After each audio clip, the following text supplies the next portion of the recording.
There will never be a point in your life where it's the right time to do a great thing.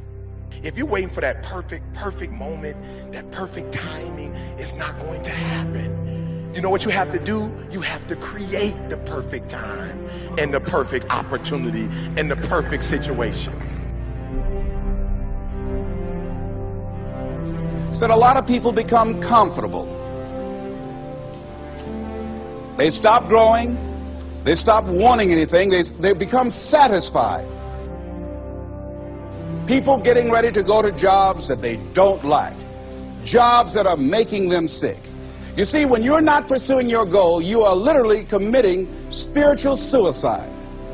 When you have some goal out here that you're stretching for and reaching for that takes you out of your comfort zone, you'll find out some talents and abilities you have that you didn't know you have. When the messenger of misery visits you, what are you going to do? What will keep you in the game? There are things that you think you'll never need to know, that you may only need to know one time in your life, but that could save your life because you had that knowledge. Unless you attempt to do something beyond that which you've already mastered, you will never grow. What is it that you looked at some point in time and you decided that you couldn't do it, that you talked yourself out of it?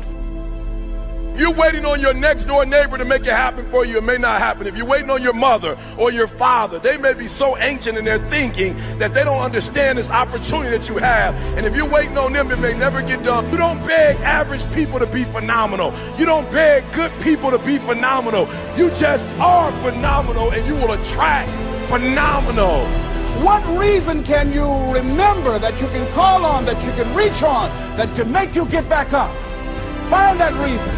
If you're not where you are, if you're not where you want to be, if you don't have what you want to have, if you're not where you think you should be at this particular place, it has nothing to do with the system, but it has everything to do with the fact that you're not making the sacrifice.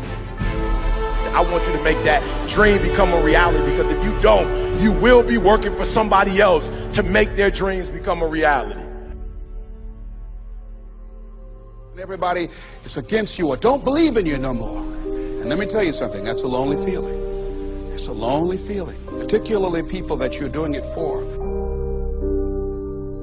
Most people take their greatness, take their ideas to the graveyard with them.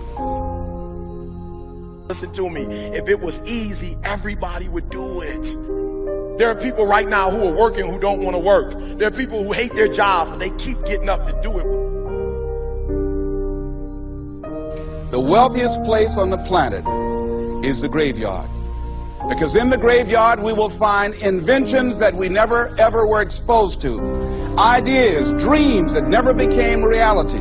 Hopes and aspirations that were never acted upon. Question is, what are you going to do with your time? What drives you? And greatness is a lot of small things done well. Day after day, workout after workout, obedience after obedience, day after day. When things don't work out for you, when things happen that you could not anticipate, what are the reasons that you can think of that can keep you strong? You will never ever be successful until you turn your pain into greatness, until you allow your pain to push you from where you are to push you to where you need to be. Stop running from your pain and embrace your pain. Your pain is going to be a part of your prize, a part of your product. I challenge you to push yourself.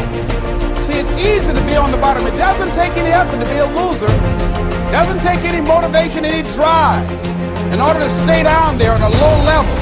But it calls on everything in you. You have to harness your will to say, I'm going to challenge myself. I mean that what you did last week don't count. Today is the only important day. There are 86,400 seconds in a day, and how you use those are critical. You got 86,400 today, and what you do today is going to cement who you are. Nobody's going to talk about what you did last week. That the biggest enemy you have to deal with is yourself. There's an old African proverb that says, if there's no enemy within, the enemy outside can do us no harm. you have this opportunity of a lifetime. It means absolutely nothing if you don't take advantage of it in the lifetime of this opportunity. I got a saying that when life knocks you down, try and land on your back, because if you can look up, you can get up. If you want a thing bad enough to go out and fight for it, to work day and night for it, to give up your time, your peace, and your sleep for it, if all that you dream and scheme is about it, and life seems useless and worthless without it. See, it's time now. If you want to make this your decade, you've got to start saying yes to your life. You've got to start saying yes to your dreams, yes to your unfolding future, yes to your potential, as opposed to saying no. When you die, die on E. Leave no dream left behind, guys. Leave no opportunity left behind. When you leave this earth, accomplish every single thing you can accomplish. Listen to me, you're going to be here one day, but you'll never get here if you give up, if you give in, if you quit. And finally, guys, you got to want to succeed as bad as you want to breathe.